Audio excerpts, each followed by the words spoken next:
এই তুমি কম্বলের ভিতরে কেন কেন মামি? আমি কি তোমার পর মানুষ? আমি কি তোমার বিছানায় ঘুমাতে পারি না? তুমি তো আমার মায়ের মতো। আর মায়ের সাথে থাকলে কি অপরাধ? আমি সেই কমবয়সী ছেলের কথা শুনে অবাক হলাম। আরে তাই বলে তুমি কম্বলের ভিতরে চলে আসবে? ছেলেটি বলল, আমি আমার মা যদি বেঁচে থাকতো তাহলে কি আমাকে তাড়িয়ে দিত? আমার খুব শীত লাগছে, তাই আমি চলে আসলাম। গত বছর মায়ের সাথে থেকেছি, এখন আমার একা ঘুম আসে না। তারপর তার এমন এমন কথা শুনে আমার খুব কষ্ট লাগল। তারপর আমি তাকে আমার বিছানায় থাকতে দিলাম। রাত যখন গভীর হল তখন সেই 11 বছরের ছেলেটি আমার সাথে। বন্ধুরা, মূল ঘটনাটি শুরু করার পূর্বে তোমাদের কাছে একটা রিকোয়েস্ট, তোমরা যারা এখন আমার চ্যানেলটিকে সাবস্ক্রাইব করেননি তারা আমার চ্যানেলটি সাবস্ক্রাইব করে পাশে থাকবে। এবার মূল ঘটনাটি শুরু করি। আমি যাকে বিয়ে করেছিলাম, মানে আমার স্বামীর একটা 11 বছরের মামাতো ভাই ছিল। সেই 11 বছরের মামাতো ভাইটা আমার দিকে এক অন্যরকম দৃষ্টিতে তাকিয়ে থাকত, যেন আমার কাছে আর কিছু চাওয়ার। কিন্তু একদিন হঠাৎ ছেলেটি বলল, আমাকে আপনি গোসল করিয়ে দিবেন। আমি ভাবলাম তার বয়স 11, সে নিজেই গোসল করতে পারে, কিন্তু আমাকে দিয়ে গোসল করাতে চায় কেন?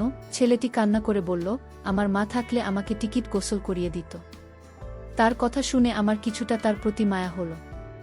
তারপর একদিন গভীর রাতে ছেলেটি আমার কম্পনের ভিতরে আসে।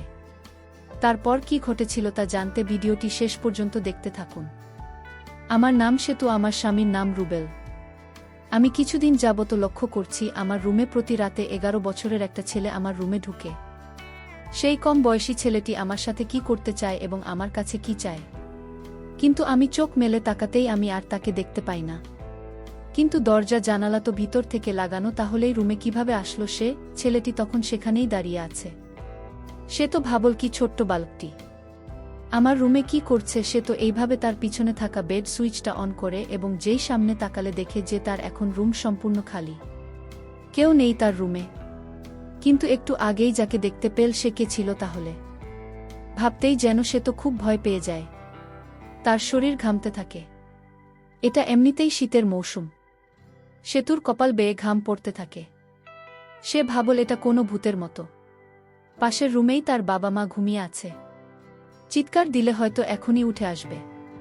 কিন্তু সবচেয়ে বড় কথা হচ্ছে, এটা যদি আমার বিভ্রান্তি হয়ে থাকে তাহলে সবাই আমাকে নিয়ে উপহাস করবে, কেননা আমি একজন ডাক্তার। তার কাছে ভূত বলতে কিছুই নেই এখানকার যুগে। আর মাত্র কয়েকদিন পর সে নিজেই নিজের হবু স্বামী রুবেলের সাথে একটা ছোট্ট ক্লিনিক খুলতে যাচ্ছে। রুবেল নিজেও একজন ডাক্তার। তাদের প্রেম 2 বছর আগে শুরু হয়েছে, যখন তারা মেডিকেলের সেকেন্ড ইয়ারে পড়ে। সেতু পড়াশোনায় খুবই তীক্ষ্ণ মেধাসম্পন্ন ছিল, কিন্তু ক্লাসের বাইরে সে কারো সাথে একটা কথাও বলতো না, সবসময় যেন মনমরা হয়ে থাকত। কিন্তু রুবেল মনে মনে সেতুকে খুব ভালোবাসত।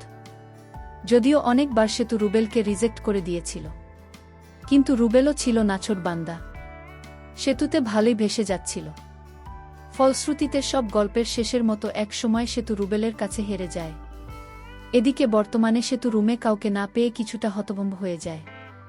তাই এতক্ষণ ভাবনার জগতে ডুবেছিল। তার ভাবনার বিচ্ছেদ ঘটে একটা অদ্ভুত রকমের বিড়ালের আওয়াজ। বলে রাখা ভালো, এই বিড়ালটা 11 বছরের ছেলেটি আমার রুমে বিড়াল ছেড়ে দিয়েছিল, আমাকে হয়তো ভয় দেখানোর জন্য। এর মাধ্যমে ঘাড় ঘুরিয়ে একটু নিচে তাকাতেই দেখল কালো রঙের একটা বিশাল সেতুর দিকে তাকিয়ে আছে।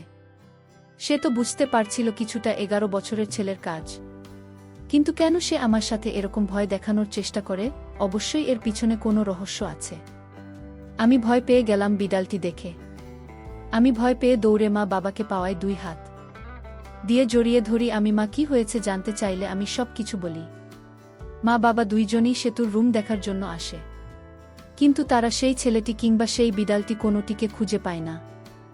জানালাও লাগানো, তাই তারা এক প্রকার নিশ্চিত হয়ে যায় যে তাদের মেয়ে দুঃস্বপ্ন দেখেছে। মা বাবা আমাকে বুঝিয়ে চলে গেল। রুমে শুধু বসে রইলাম আমি। চারদিকে আবার নিজের 2 চোখ বুলিয়ে নীল মন্দিরের সব কিছু দেখতে লাগল। সে তো নিজেও বুঝে নিল যে এটা শুধু তার দুঃস্বপ্ন ছাড়া কিছুই ছিল না। তাই সে নির্বিঘ্নে আবার শুয়ে পড়ল। পরের দিন সকালে সেতুর ঘুম ভাঙে রুবেলের ফোনে। এটা যেন এখন রুটিন হয়ে গেছে। রোজ সকালে সেতুর ঘুম ভাঙানোর দায়িত্বও যেন রুবেল নিজেই নিয়েছে। সেতুর পাশে থাকা ফোনটা তুলতেই রুবেল বলতে লাগল, কি করো তুমি? এই তো বিছানায় শুয়ে শুয়ে চাঁদ দেখি। এই তোমাদের বাসার ছাদ ফুটো হয়ে গেছে নাকি, না হলে বিছানায় বসে চাঁদ কিভাবে দেখো? আরে বোকা, আমি তো মজা করেছি। তাছাড়া এ দিনের বেলায় চাঁদ কোথায় পাবো আমি? ওহ তাই তো, থাকার হাসতে হবে না। কি বলবে বলো, আমার ফ্রেশ হতে হবে। চলো না আজ আমরা দেখা করি। কতদিন হয়ে গেল দেখা করি না। দেখা হলে গল্প করতে পারবো, মনটা হালকা হবে। শুধু ফোনে কথা বলার সময় পার করে দিই। পরশুদিন ও তো দেখা করলাম, আর আগামীকাল কালই তো আমাদের বিয়ে। ওহ বুঝেছি, দেখেছ আমাদের মনের কত মিল। আমি কি বোঝাতে চেয়েছি তুমি বুঝে ফেলেছ। ঠিক আছে আসব এখন, বাই। বলেই সে তো ফোনটা কেটে দিল। ফ্রেশ হয়ে খাবার খেয়ে নিয়ে বেরিয়ে পড়ল যেখানে রুবেলার সেতু রোজ দেখা করে আসছে। সে তোদের কোনো গাড়ি নেই, তাই সেতু রিকশা ব্যবহার করছে। পার্কের সামনে নামতে দেখে রুবেল দাঁড়িয়ে আছে। দুইজনে মিলে ভিতরে গিয়ে বসে গল্পগুজব করছে। হঠাৎ করে সেতুর নিজের ভিতর কিছুটা অস্থিরতা অনুভব করতে থাকে। নিজের ভালোবাসার মানুষ, নিজের হবু স্বামীর সাথে সদ্য হাসি খুশি করা মেয়েটা যেন নিমেষে কিছুটা অস্থিরতা অনুভব করছে। এই অস্থিরতা কিসের চাইতেও যেন মনে করতে পারছে না সেতু। রুবেল সেতুর এই দিকটা খুব ভালোভাবে লক্ষ্য করল। সে কিছু না বলে শুধু সেতুর এমন দশা দেখে যাচ্ছে। হঠাৎ একজন পথ ভিক্ষুক এসে রুবেলের সামনে বলল, স্যার গকটা টাকা দেন, আজ 2 দিন ধইরা কিছু খায় না। আগে রুবেল নিজের মানিব্যাগ থেকে 100 টাকার একটা নোট বের করে দেয়, কিন্তু এদিকে সেতু সামনে দাঁড়িয়ে থাকা এই লোকটিকে এক নজরে দেখে যাচ্ছে। তার যেন চোখের পাতা পড়ছে না। মনে হচ্ছে সেতু যেন এই লোকটিকে কত না দিন ধরে চিনে, কিন্তু সেতুর চোখে এই লোকটি 11 বছরের ছেলে, আর রুবেলের চোখে 7 বছরের বুড়ো। সে তো দেখল ছেলেটি তাকে ইশারা করে বলছে, আজ রাত দেখা হবে তোমার সাথে এবং অনেক কথা আছে।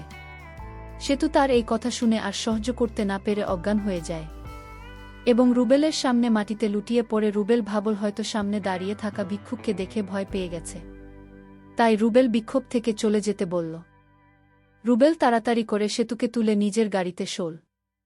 সে তোদের বাড়িতে নিয়ে যেতেই নিজের মেয়েকে অজ্ঞান অবস্থায় দেখে সেতুর বাবা মা যেন খুবই চমকে গেল। কিন্তু রুবেল তাদের সান্ত্বনা দেওয়ার জন্য বলল যে সে তো শুধুমাত্র ফ্রাস্ট্রেশনে পড়ে জ্ঞান হারিয়েছে। এই বলে রুবেল নিজের বাসায় চলে গেল। কন্যা আগামীকালই তাদের বিয়ে, অনেক প্রস্তুতি এখনও বাদ আছে। পরের দিন দুই পরিবারের মাঝে যেন খুশির পাহাড় নেমে আসে। আজ সেতু আর রুবেলের বিয়ে। বাহিরের সবাই রুবেলের সাথে কথা বলছে, আর এদিকে ঘরের ভিতর সেতু বসে আছে। রুমে কেউ নেই। যেখানে সেতুর সবচেয়ে বেশি খুশি হওয়ার কথা সেখানে সেতু কিছুটা মনমরা। ধীরে ধীরে বিয়ে খুব ভালোভাবে সুসম্পন্ন হল। বসে যে রুবেলের বাড়িতে প্রবেশ করল। রুবেলের একটা মামাতো ভাই ছিল, তার বয়স 11 বছর, দেখতে অনেক সুন্দর। ছেলেটির নাম বাপি। রুবেলের মামাতো ভাইয়ের মা বাবা ছোটবেলায় মারা যায়। তার আর আপন বলতে পৃথিবীতে কেউ ছিল না, আর তাই রুবেল তাকে নিজের বাড়িতে এনে স্কুলে ভর্তি করে দেয়। আর তখন থেকেই রুবেলের মামাতো ভাই তাদের বাসায় থাকে। যাই হোক, আমি যেদিন রুবেলের ঘরে বসে গেলাম তখন দেখতে পেলাম 11 বছরের ছেলেটি বাপিকে। বাপিকে আমি দেখে অবাক হয়ে গেলাম। আমার রুমে যে ছেলেটিকে দেখতে পেতাম ঠিক রবিনের মতো।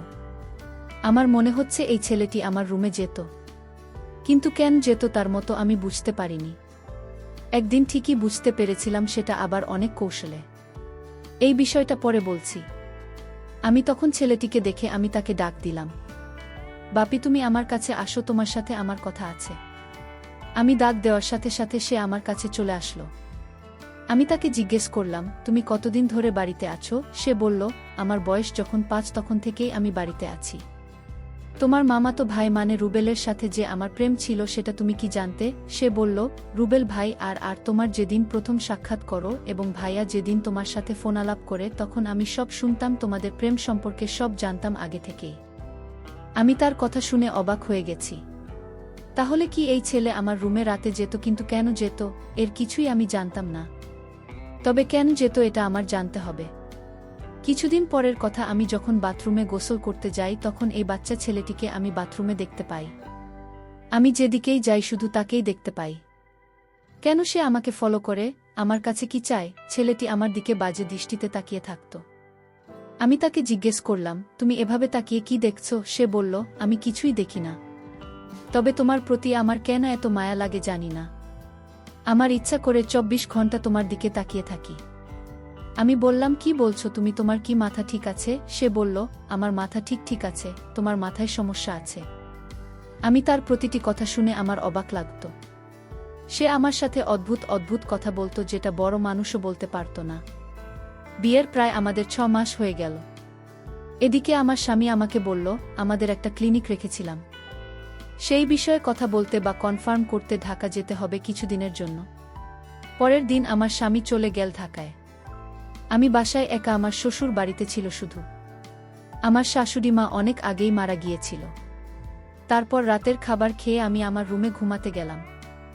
রাতের মাঝামাঝি সময়ে আমার ঘরে আমি কারো হাঁটার শব্দ শুনতে পেলাম এবং আমি আমার নিজের বাড়িতে যে বিড়ালটা ছিল সেই বিড়ালটা আমার রুমে দেখতে পেলাম। আমি ভয় পেয়ে কান্না করতে লাগলাম।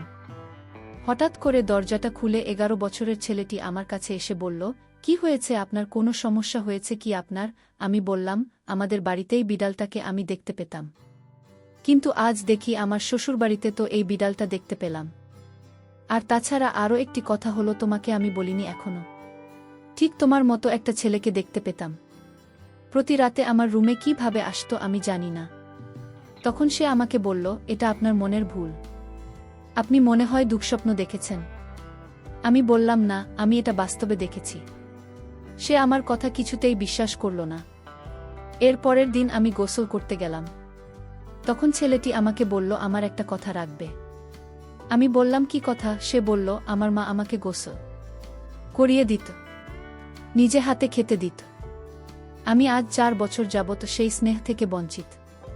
তাই যদি আপনি কিছু মনে না করলে আমাকে আপনি গোসল করিয়ে দিবেন এবং নিজ হাতে ভাত খাইয়ে দেবেন। আমি তার কথা শুনে অবাক হয়ে গেছি। আমি তখন তাকে সান্ত্বনা দিয়ে বললাম, আরে বোকা, তখন তো তুমি ছোট্ট ছিলে, আর এখন তো তুমি বড় হয়েছ। এখন তুমি নিজে নিজে গোসল করতে শিখেছ, নিজ হাতে খাইতে শিখেছ। এখন তো তুমি বড় হয়েছ। আমার কাছে তার এই চাওয়াটা আমার কাছে যেন অদ্ভুত লাগল। সে নিজেই পারে গোসল করতে, কিন্তু আমাকে বলছে গোসল করিয়ে দিতে। সে বলল, কোনো কিছু বলছো না যে আমি তাকে বলেছিলাম? আমি বলেছিলাম, তুমি আমার ছেলে না, আর তাই আমি তোমাকে গোসল করিয়ে দিতে পারবো না। হঠাৎ লক্ষ্য করলাম ছেলেটির চোখ দিয়ে পানি জবলজবল করে পড়ছে, কান্না করছে আর আমাকে বলতে লাগল, বড়দের কাছ থেকে শুনেছি ভাবি হচ্ছে মায়ের সমতুল্য, তাহলে তুমি আমাকে কেন গোসল করাতে পারবে না আর নিজ হাতে ভাত খাওয়াতে পারবে না? আমি তার কথা শুনে বারবার অবাক হচ্ছি। বলে, কি ছেলেটা? আমি তাকে বলেছি, ঠিক আছে, আমি তোমার সব কথা শুন, তার আগে তোমার একটা সত্যি কথা বলতে হবে। সে বলল, আমি কোনো দিন কারো সাথে মিথ্যা কথা বলিনি, আর বলবো না। আপনি বলেন, কি বলবেন? তখন আমি তাকে জিজ্ঞেস করেছিলাম, আমার বাড়িতে রাতে তুমি কি আমার ঘরেই বিড়ালটি ছেড়ে দিতে এবং তুমি কি আমার রুমে যেতে? তখন সে বলল, আমি যেতাম। তার এই কথা শোনার পর আমার সারা শরীর ভয়ে কাঁপতে লাগল। মাত্র 11 বছরের ছেলেটি কিভাবে আমার রুমে গেল? আমি তাকে আবার জিজ্ঞেস করলাম, কেন যেতে আমাদের বাড়িতে? তখন সে বলল, আগে আমাকে গোসল করিয়ে দাও, তারপর বলছি। তার আগে আমি কিছুই বলবো না। তার একটাই কথা, তাকে গোসল করিয়ে দিতে হবে। আমি তাকে সন্দেহ করতে লাগলাম আর ভয় করতাম, কারণ তার যে কোনো উদ্দেশ্য আছে। আমি মনে মনে একটা সিদ্ধান্ত নিলাম তাকে পরীক্ষা করার জন্য। আমি তার মনের উদ্দেশ্য তা জানার জন্য আমি তাকে গোসল করাতে রাজি হলাম। আমি তাকে গোসল করাতে নিয়ে গেলাম। গোসল করার সময় সে কান্না করতে লাগল আর বলতে লাগল, আমার মা বেঁচে থাকলে হয়তো তোমার মতো এভাবে গোসল করিয়ে দিত। 11 বছরের সেই ছেলের কথা শুনে আমি অবাক হতাম। ঠিক আছে, আজ তো তোমায় গোসল করিয়ে দিলাম, তোমার কথা রাখলাম। এখন বলো, এই বিড়াল এবং আমার ঘরে তুমি কিভাবে যেতে? তখন সে যে কথাটা বলল তা শুনে আমার মনে হলো আমার দম বন্ধ হয়ে আসছে। সে বলল, আমার মা মারা যাবার পর আমি আমার মায়ের জন্য কান্না করতাম। আমি আমার মাকে কিছুতেই ভুলতে পারতাম না। আমার মায়ের মুখখানা সবসময় চোখে ভেসে উঠত। আমার রাতে ঘুম আসত না। আমি মামার কোনো কথা শুনতাম না। আমি এদিক সেদিক চলে যেতাম। তখন মামা আমাকে একজন সাধু বাবার কাছে নিয়ে চলে। সাধু বাবা আমায় দেখে বলল, এই ছেলে তার মায়ের জন্য পাগল। সে যদি তার মাকে দেখতে না পায় তাহলে কিছু দিনের ভিতরে পাগল হয়ে যাবে। মামা বলল, তাহলে এখন উপায় কি? সাধুবাবা তখন বলল, ওকে আমি একটা পোষা বিড়াল দিব। আর এই বিড়ালটি যার ঘরে থাকবে সেই ঘরে অবিবাহিত মেয়েটিকে সে তার মায়ের মতো দেখতে পাবে। সাধুবাবা তখন আমার মা আমাকে এই বিড়ালটি দিল এবং বলল যে এই বিড়ালটি যার বাড়িতে রাখবে সেখানেই তার মাকে দেখতে পাবে। মামা তখন এই বিড়ালটি দিয়ে আমায় বলল, আমার সন্তান মানে আমার মামাতো ভাই যাকে বিয়ে করব তার বাড়িতে রেখে আসো। আমি তাই করলাম। এরপর থেকে আপনারা দেখতে মায়ের মতো লাগে। তাই আপনাকে দেখার জন্য আপনার রুমে যেতাম, কারণ আপনি তখন আমার চোখে মায়ের মতো হয়ে গিয়েছিলেন। তাই আপনার মায়া আমি কিছুতেই ভুলতে পারিনি। আর মায়ের কিছুটা অভাব পূরণ করার জন্য আমার মামাতো ভাই আপনাকে বিয়ে করে, কারণ গুণী লোকেরা বলতো ভাবি মায়ের মতোই হয়। আর তাই আপনাকে এ বাড়িতে বিয়ে করে আনা হয়েছে। হয়তো এই সম্পূর্ণ প্ল্যান আমার ছিল, শুধু আমাকে ভালো রাখার জন্য। আমি তার কথা শুনে অবাক হয়ে গেলাম এবং তাকে আমি মায়ের মতো স্নেহ করা শুরু করলাম।